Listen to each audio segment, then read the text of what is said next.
Welcome to new TV Telugu.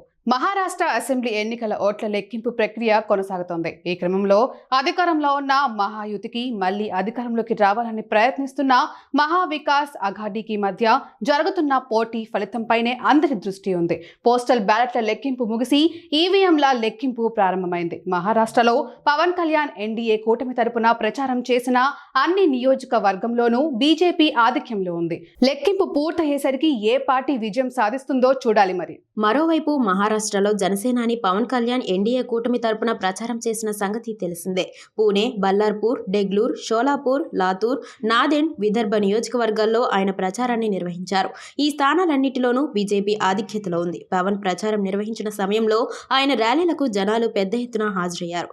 ఆయన ప్రసంగిస్తున్న సమయంలో సభా ప్రాంగణాలు చప్పట్లు, విజిల్స్తో మారుమోగాయి. విదర్భలో కాంగ్రెస్, బీజేపీ మధ్య ప్రధాన పోటీ నెలకొంది. విదర్భలో 62 సీట్లు ఉన్నాయి. విదర్భలో మహాయుతి తరపున బీజేపీ అత్యధికంగా 47 స్థానాల్లో పోటీ చేస్తోంది.